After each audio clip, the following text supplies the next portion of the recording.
device detection or device intelligence services. Our customers are, well, both from very small ones to huge ones like Facebook and Amazon and Google. The easiest way to explain what our products can be used for is to, if you're familiar with Google Analytics, right? The web analytics thing, yeah. So everything you see about mobile in there comes from Sectra Mobile. That's the easiest way to sort of explain what we're doing. So, yeah, personally, I've been working with mobile my whole career, basically, which is now, well, since last century, actually. I feel quite old. So, I have sort of been working in the DevOps space too, but then way before it was called DevOps, of course. Then it was tailing log files and restarting servers and stuff, and that was it. Debugging. Are all of you guys DevOps people, or some more developers, some more ops developers?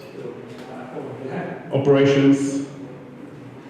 Yeah? Okay, yeah, good mix. Project managers? Awesome, perfect.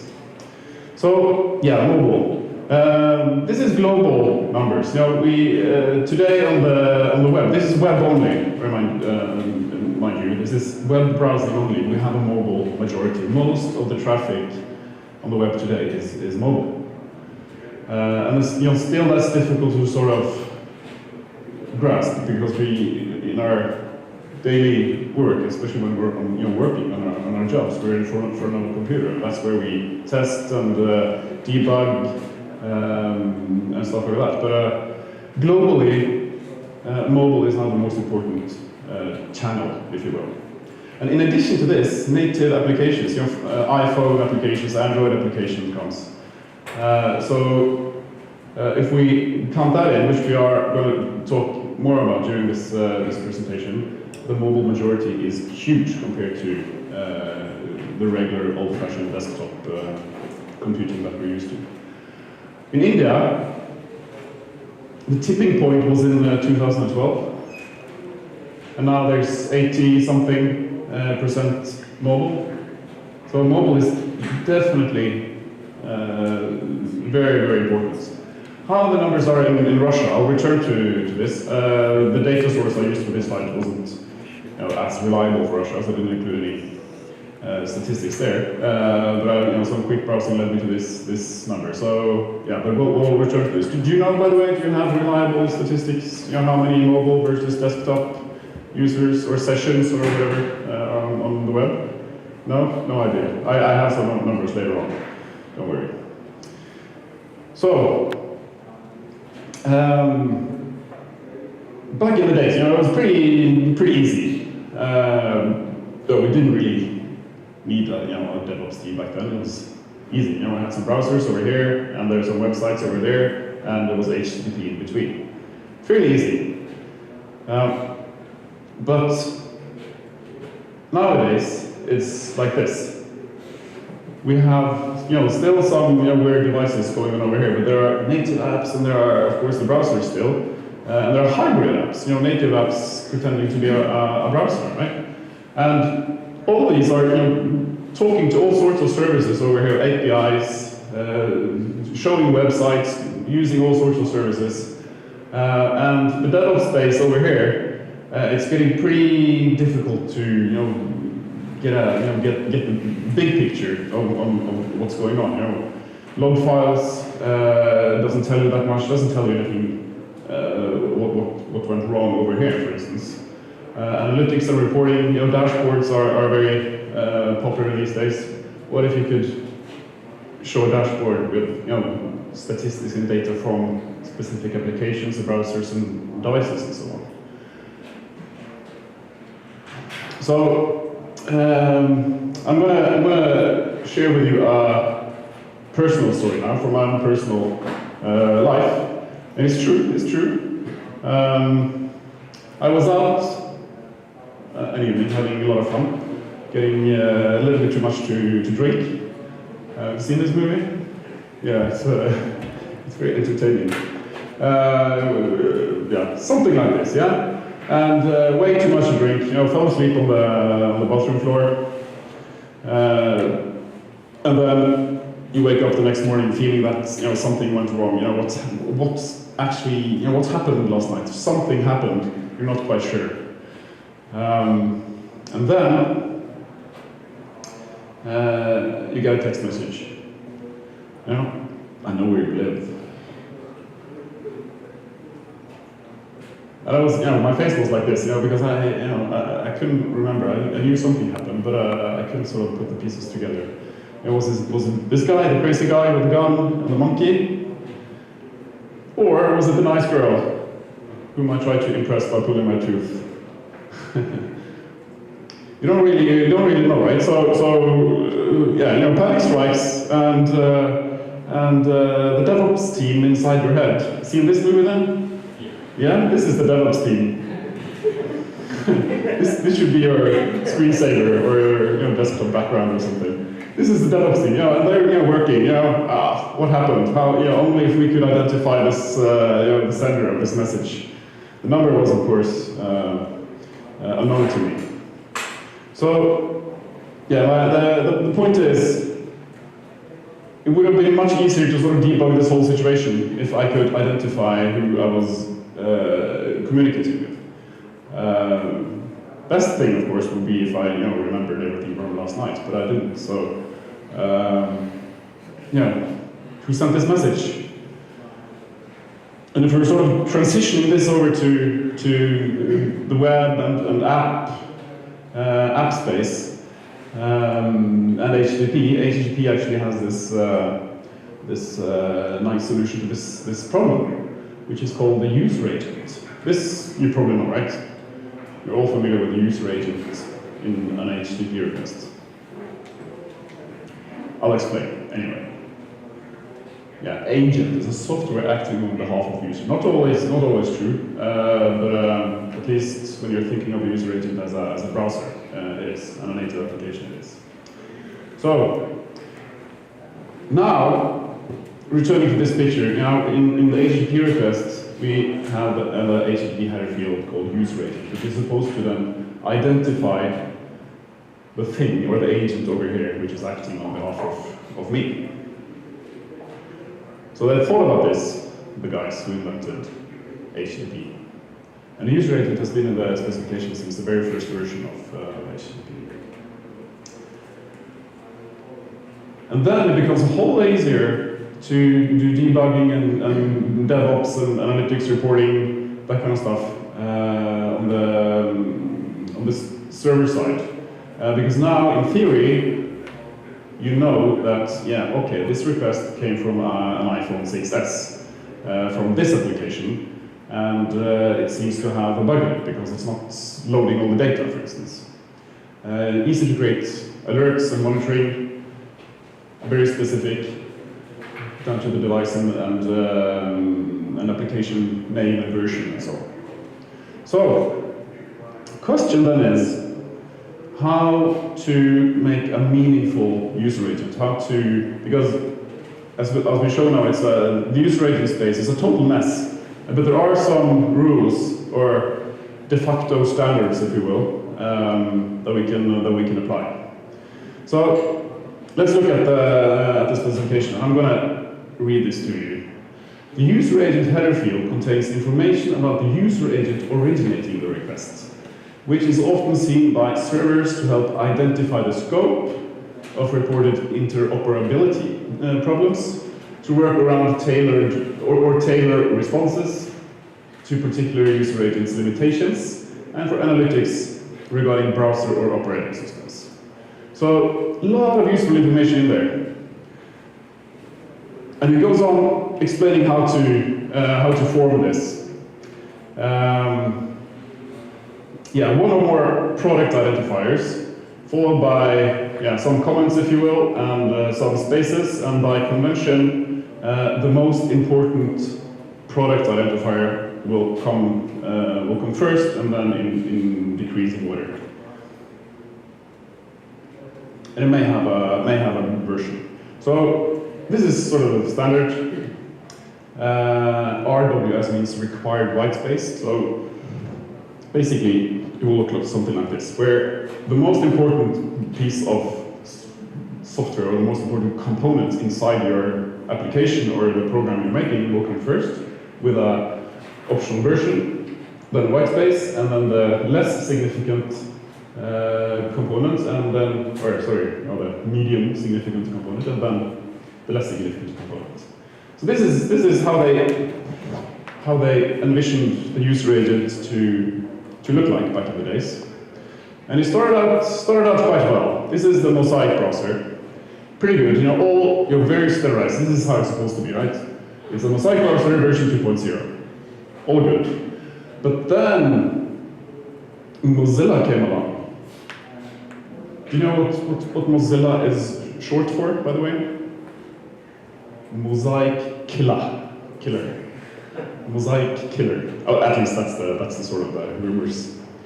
And then they added, this is a comment. So they added, hey, this is a Mozilla on Windows 3.1. The nice thing about Mozilla was that it supported frames. You remember the website, your frame sets and stuff? Yeah. It was a huge win, and then it turned out to be not such a good idea anyway. And then Microsoft entered the space.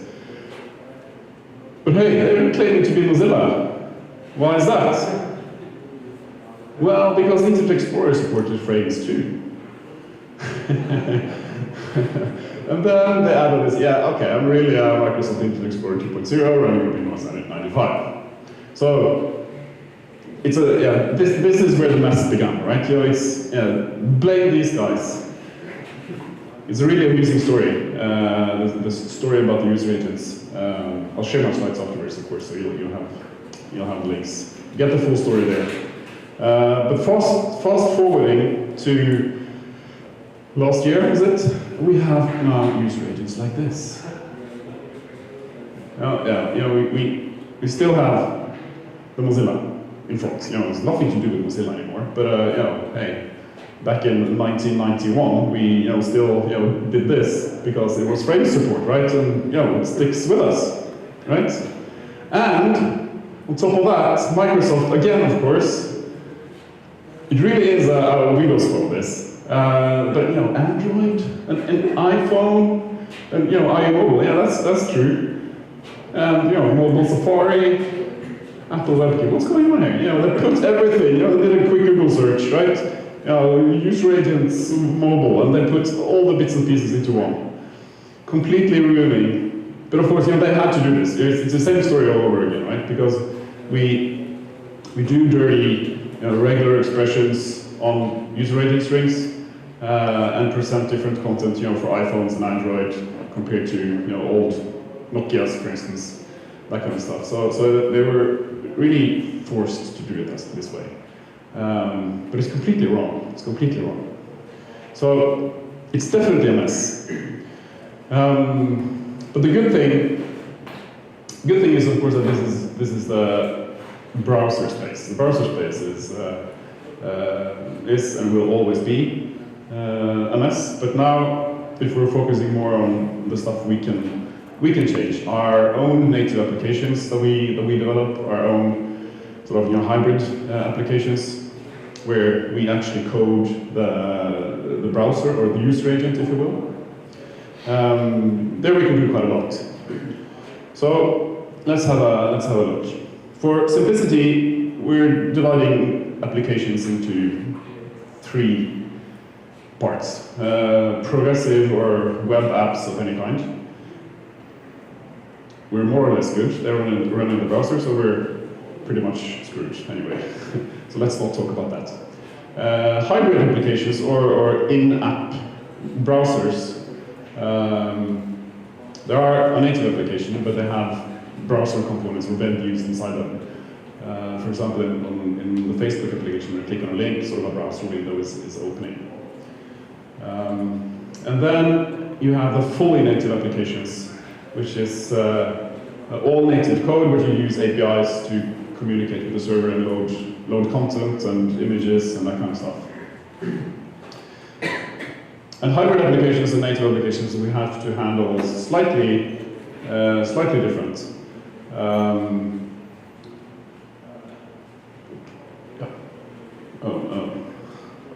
Sorry about that. So let's first look at Android, how we handle hybrid applications in Android, how we put together the correct user registry for Android hybrid applications with a WEBVIEW. So this is the default user registry, more or less like this, since Lollipop anyway, the Android version 5. From then, this version you get this WB in the user agent, which means WEBVIEW. So it's actually a WEBVIEW component, not the browser.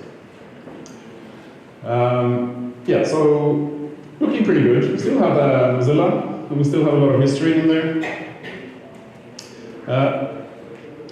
What we want to do is, unfortunately, this. In the browsing space, we can't, unfortunately, put the most significant component first. We would think that would be, in our case, our application name and application version, but unfortunately we can't put that first because of Mozilla, because we're dependent on having Mozilla in the front.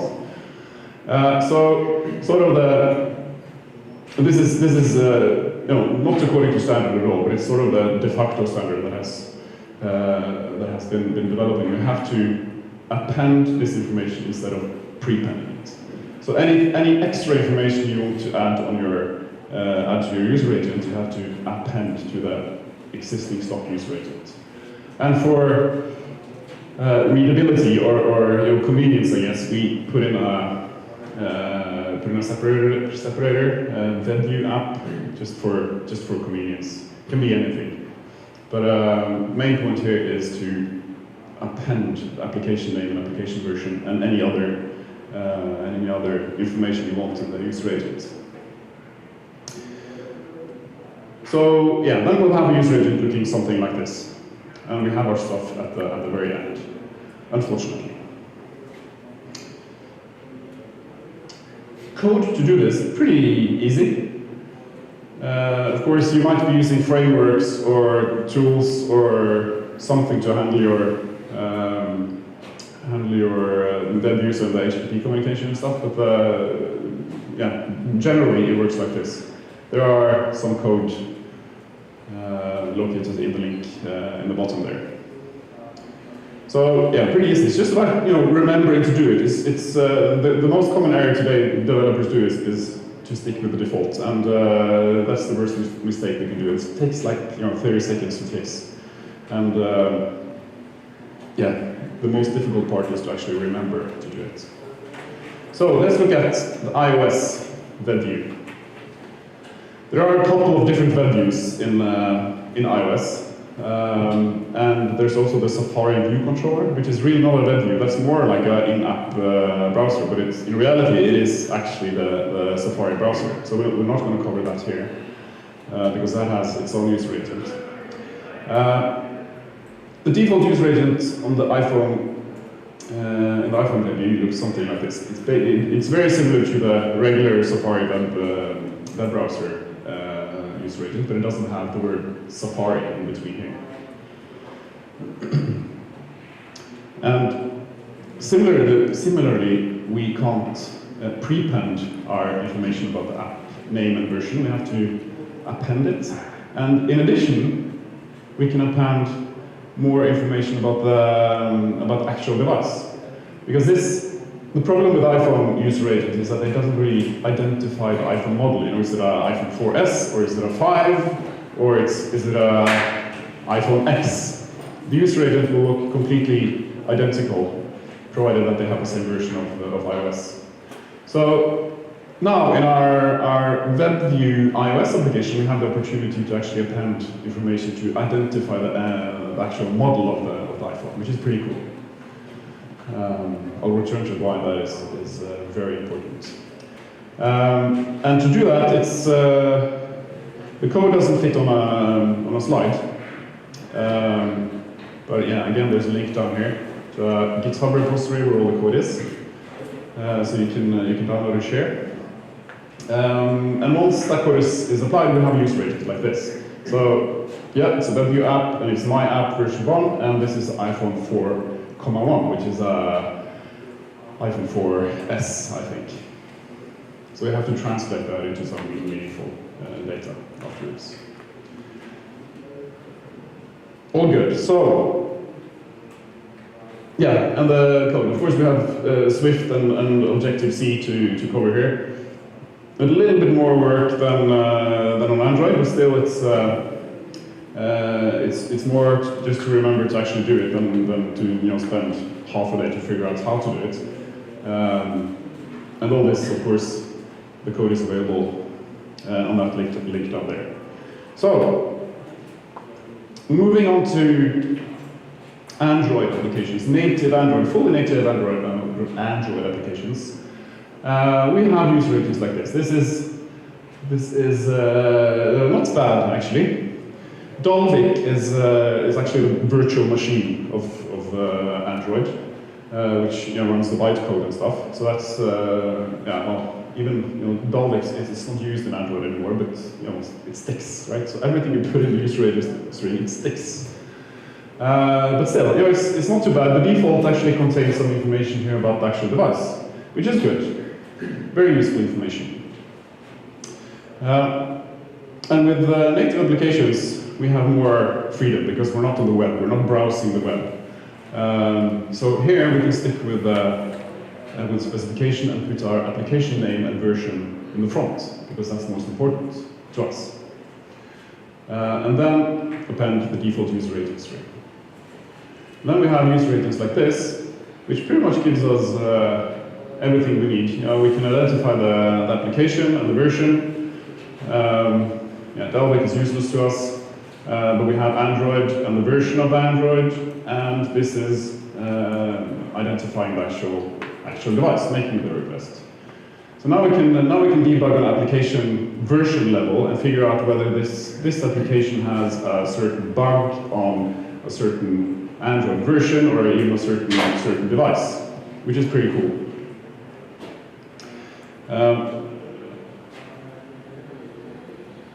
Again, code is not too advanced, pretty easy on Android. Again, depending on if you use different frameworks or developer toolkits and stuff. The demo link down here uses Picasso to handle the HTTP requests. So there's an example. There's an example there. Moving on to native iOS applications.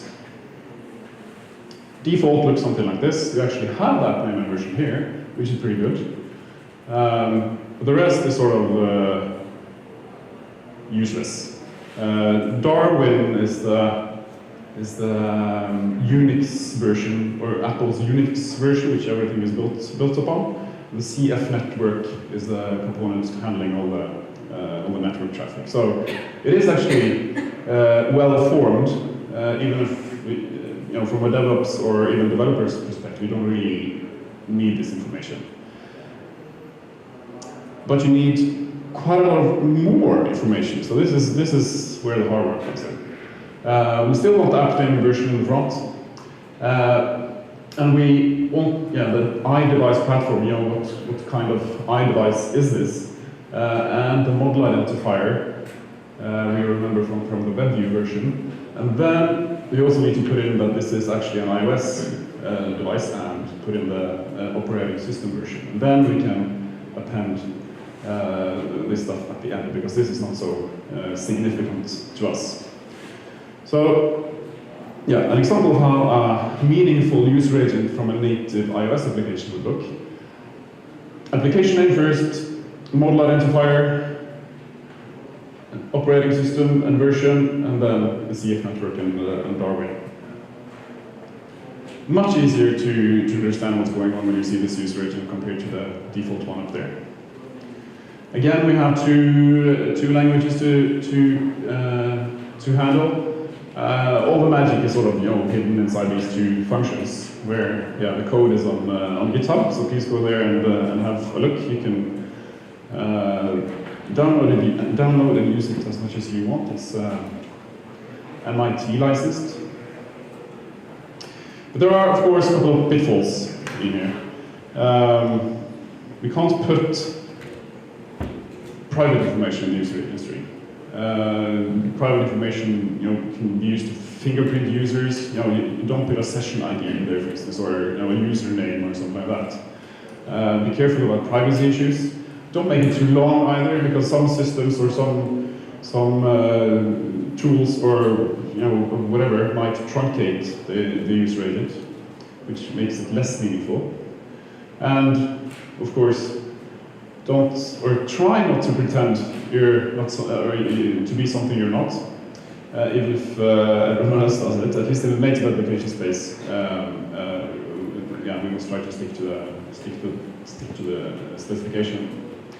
And also, it's very, very difficult to rely on regular expressions. Or difficult, it's impossible. It's totally impossible to figure out the device capabilities or what kind of device it is, or even application based on pure regular expressions. You can use device detection solutions like Central Mobile provides, which are way more reliable. But now let's have a look at how we can use the user agents now that we know how to form it. Statistics, of course, is the obvious answer. Some Russian numbers here. These are numbers from my own company, Central Mobile. We do some data collection. We do have some data from Russia too here. So yeah, it's answering my question from earlier in the presentation. There is about 50-50, or a little bit less mobile usage than desktop usage in Russia right now. What are the popular devices? These are the top 10 devices in Russia right now. So number one, only 4.15%. So the other is huge. So the fragmentation is huge. So most people doesn't have a device in the top 10. Other stuff you can do, manufacturers, what are the biggest manufacturers of devices people use? This is for web surfing again.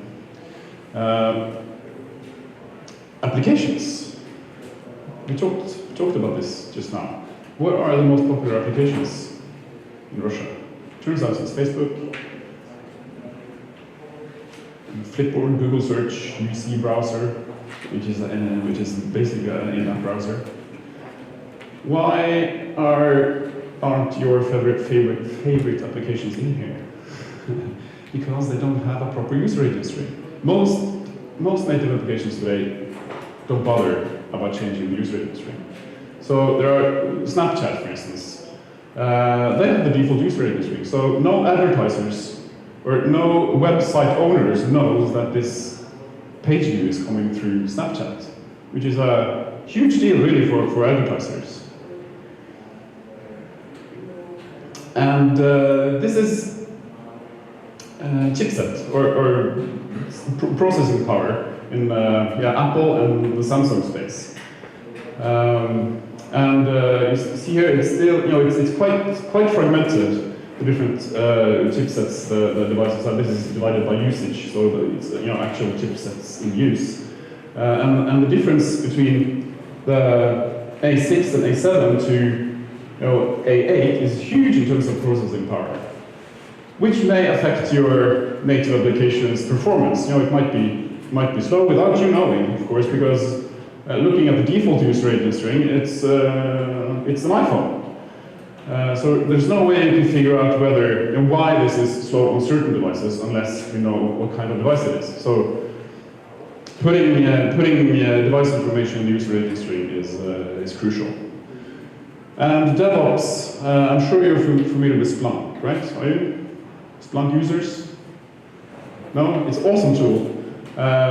Real-time log search is the way I would define it. So you do searches like this, and you get real-time log analytics back from text files, basically. Any, it can be access log, anything. And we made a plugin there, so you can actually search or do searches and create statistics based on the user registry and and the device's capabilities. So you can easily create reports here showing your application's performance on different chipsets, for instance, which is a new dimension. And what else? Well, yeah, we thought that we can make a CDN out of this. This is another product that we're experimenting with currently. A CDN for images, image delivery for native applications and websites in general. So it turns out that more than half of the web traffic is generated by images. And it shouldn't really be that much because images are very hard to do right in terms of file size. Should be maybe half.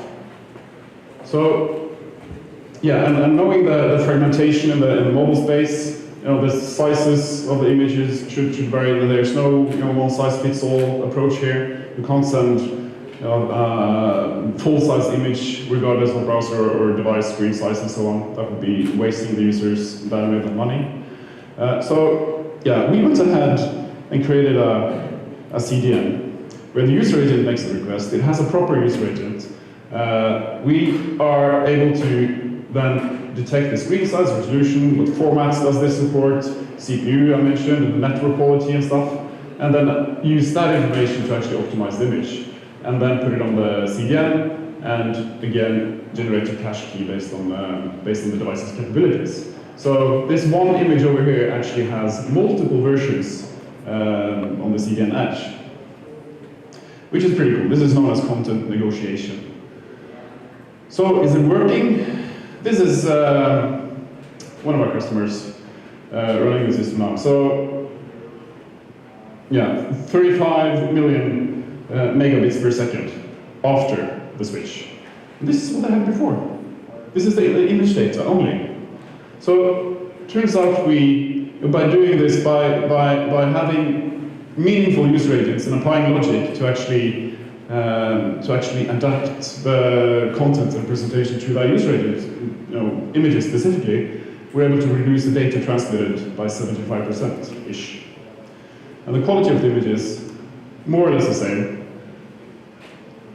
And we are converting images to different formats, especially in the Android space. WebP is a good format in terms of file size and versus quality.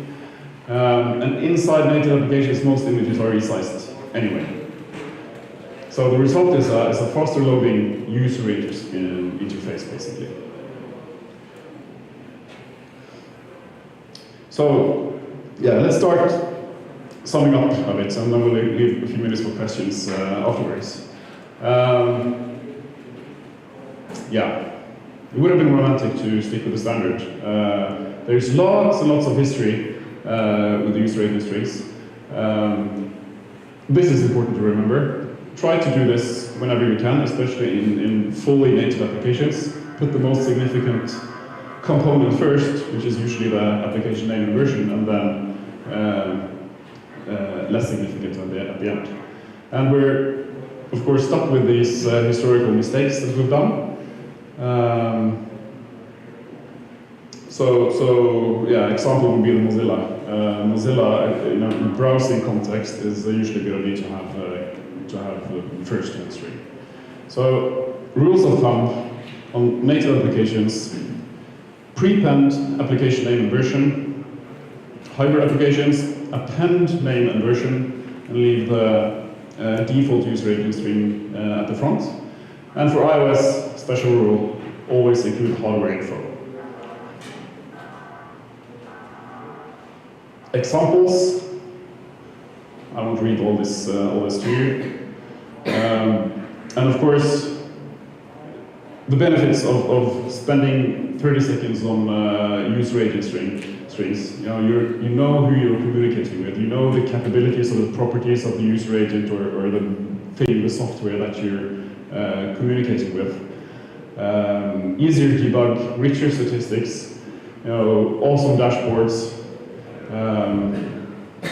And it's safer to do device detection using libraries such as Warful is a device detection library by Accenture Mobile. So it's all good. Spend extra 30 seconds to optimize or to make your user agents meaningful. And then, of course, you can also try and download the Splunk plugin if you're a Splunk user. So, summing up,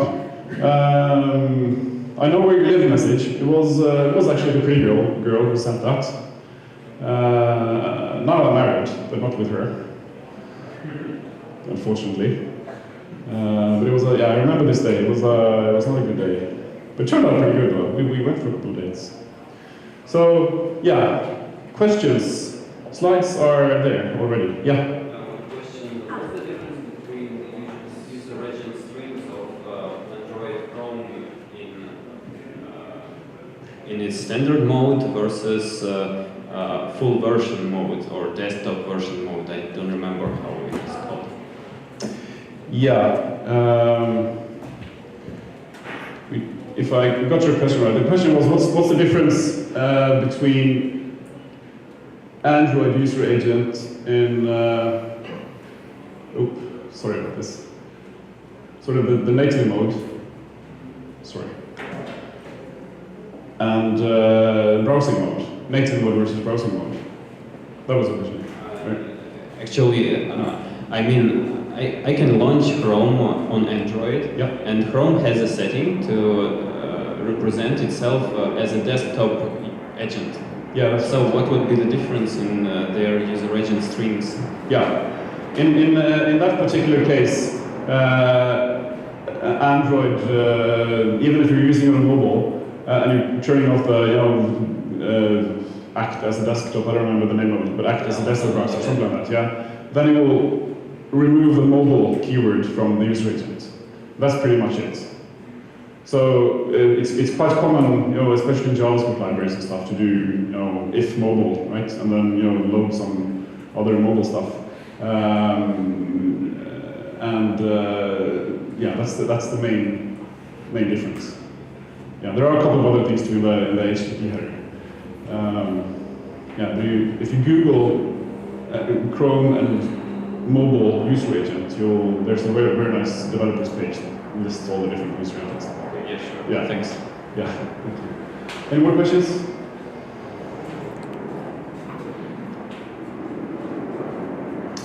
No, I think time is up too, so yeah? Yeah. If you have time, I can find this page for you.